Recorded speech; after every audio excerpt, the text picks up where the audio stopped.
Hi friends, welcome to red spider Sakthi. இன்னைக்கு நம்ம இந்த வீடியோவில் எதை பத்தி பார்க்க போறோம் அப்படின்னு பாத்தீங்கன்னா, சூர்யா ஆர்ஜே பாலாஜியோட கூட்டணியில உருவாகி இருக்க கருப்பு திரைப்படத்தை பத்தி தான் பார்க்க போறோம். அதுக்கு முன்னாடி நீங்க இன்னும் நம்ம சேனலை சப்ஸ்கிரைப் பண்ணாமலே பார்த்துட்டு இருக்கீங்க அப்படின்னா சப்ஸ்கிரைப் பண்ணிக்கோங்க. அப்படியே பக்கத்துல இருக்க பெல் ஐக்கானையும் கிளிக் பண்ணிக்கோங்க. இந்த வீடியோ முடிஞ்ச உடனே ஒரு லைக்கை போட்டுக்கோங்க. அப்படியே ஹைப் ஒன்று கொடுத்துருங்க. இப்ப வீடியோக்குள்ள போகலாம். அதாவது சூர்யா ஆர்ஜே பாலாஜி இந்த கூட்டணி அமைஞ்சதுல இருந்தே இந்த கருப்பு திரைப்படத்து மேல ஒரு எக்கச்சக்கமான ஹைப் இருந்துகிட்டே தாங்க இருக்கு. இந்த படம் பாத்தீங்கன்னா சூர்யாவுடைய 45வது படம். சூர்யாவோட கேரியர்லயே இது ரொம்பவே முக்கியமான திரைப்படமா பார்க்கப்படுது.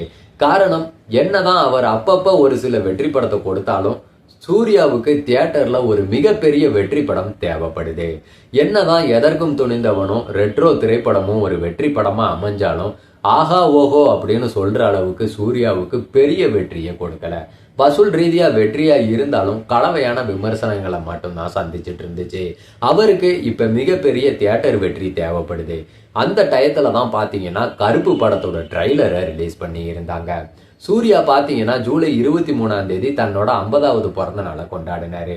அவரோட 50வது பிறந்த நாள் அன்னைக்கு ரிலீஸ் ஆனதுதான் கருப்பு திரைப்படத்துடைய டீசர். இந்த டீசர் ரிலீஸ் ஆனதுல இருந்தே கோலிவுட் வட்டாரத்துல எல்லாமே பாத்தீங்கன்னா கருப்பு திரைப்படத்தை பத்தி தான் பேச ஆரம்பிச்சிருக்காங்க. காரணம் ஆர்ஜே பாலாஜியா இது அப்படின்ற அளவுக்கு மிரட்டலான ஒரு ட்ரெய்லரை ரிலீஸ் பண்ணி இருந்தாங்க. இதுல பாத்தீங்கன்னா சூர்யா சுருட்டு பிடிக்கிறத வச்சு நிறைய சர்ச்சைகள் கிளம்பினாலும் எல்லா விதமான ஒரு கமெண்ட்டும் பாத்தீங்கன்னா பாசிட்டிவான கமெண்ட்ஸ் தான் வந்துகிட்டு இருக்கு கருப்பு டீசரை பத்தி.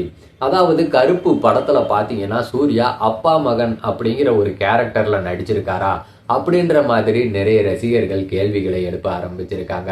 இந்த டீசர் வந்ததுல இருந்தே நிறைய பேர் டீசரை பாத்தீங்கன்னா டீகோட் பண்ண ஆரம்பிச்சிட்டாங்க.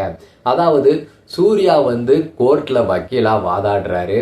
அவரால் முடியாததை அவருக்குள்ள கருப்பசாமியே இறங்கி அதாவது எனிமிகளை பாத்தீங்கன்னா அடிச்சு நொறுக்கிற மாதிரியான காட்சி அமைப்புகள் இந்த படத்துல இருக்குன்ற மாதிரி சொல்லி இருக்காங்க.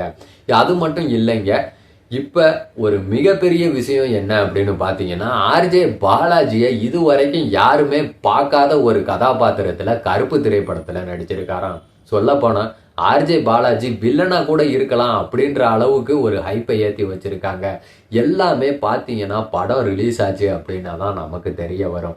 ஆனால் இந்த படத்தோட டீசர்ல பார்த்தீங்கன்னா சூர்யாவோட 2 கெட்டப்புமே தாறுமாறா இருக்குங்க. அந்த சுருட்டு பிடிக்கிறதாகட்டும் அந்த வக்கீல் ஆகட்டும் 2 கேரக்டருமே தாறுமாறு. இந்த டீசர்லயே ஹைலைட்டான விஷயம் என் பேர் சரவணன், எனக்கு இன்னொரு பேர் இருக்கு அப்படின்றது தான்.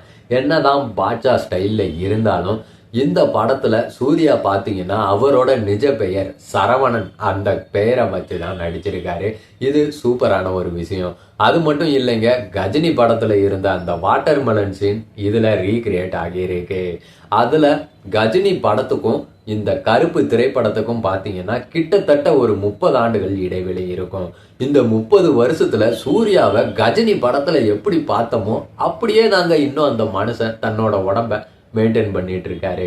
தாறு மாறுங்க, ஃபிட்னஸ்ல சூர்யாவை அடிச்சுக்க ஆளே கிடையாது. இந்த படம் எப்ப ரிலீஸ் ஆகும் அப்படின்னத பத்தி ஆர்ஜே பாலாஜி சில விஷயங்களை சொல்லி இருக்காரு. ஆர்ஜே பாலாஜி இந்த படத்தை பத்தி என்ன சொன்னாரு அப்படின்னு பாத்தீங்கன்னா, இந்த படத்தை சுட சுட தீபாவளிக்கு ரிலீஸ் பண்ண நாங்க திட்டமிட்டு இருக்கோம். இந்த படத்தோட கதையை 5 எழுத்தாளர்கள் எழுதி இருக்கோன்ற மாதிரியும் சொல்லி இருக்காருங்க.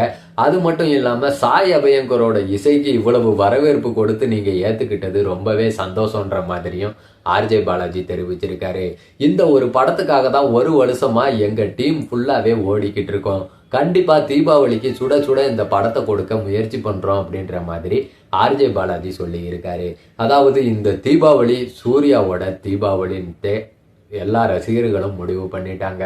கருப்பு இந்த டீசர் வெளியானதுக்கு அப்புறம் இந்த படத்து மேல இருந்த ஹைப் இன்னும் எக்கச்சக்கமா அதிகரிச்சுக்கிட்டே தாங்க இருக்கு. எல்லார போலவும் நானும் இந்த கருப்பு திரைப்படத்துக்காக ஆவலா காத்துட்டு இருக்கேன். கூடிய சீக்கிரமே படம் ரிலீஸ் ஆகும். இந்த படத்தோட அடுத்தடுத்த வெளியீடுகள்லாம் காத்துட்டு இருக்கு. அதாவது இசை வெளியீடு, ட்ரெய்லர் இன்னும் வரணும், நிறைய இருக்கு. அது மட்டும் இல்லைங்க, இந்த படத்துல முக்கிய கதாபாத்திரத்துல நிறைய பேர் நடிச்சிருக்காங்க. த்ரிஷா நடிச்சிருக்காங்க, நட்ராஜ் நடிச்சிருக்காரு. ஆனா அவங்க யாரையுமே பாத்தீங்கன்னா டீசர்ல காட்டல. சூர்யாவோட பிறந்த நாளுக்கு ரிலீஸ் ஆகிற டீசர், அதனால முழுக்க முழுக்க சூர்யாயிசம் மட்டும்தான் இடம்பெறணும் அப்படின்ற நோக்கத்திலேயே இந்த டீசரை ரிலீஸ் பண்ணி இருக்காங்க. இந்த டீசர்ல இன்னொரு ஹைலைட்டான ஒரு dialogue, baby date is home, அந்த டைலாக் தாறுமாறா இருந்துச்சு. படம் ஆர்ஜே பாலாஜி பயங்கரமா குக் பண்ணி இருப்பாருன்ட்டு தான் நினைக்கிறேன்.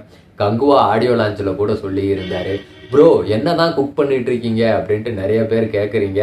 சூப்பரா தாறுமாறா மாசா சமைச்சு கொடுக்கப்படும் அப்படின்ற மாதிரி சொல்லி இருந்தாரு. சொன்ன சொல் மீற மாட்டான் இந்த கோட்டை சாமி அப்படின்ற மாதிரி ஆர்ஜே பாலாஜி தாறுமாறா தான் சமைச்சிருப்பாரு. அதுல எந்த சந்தேகமும் கிடையாதுங்க. வெயிட் பண்ணுவோம் படத்துக்காக.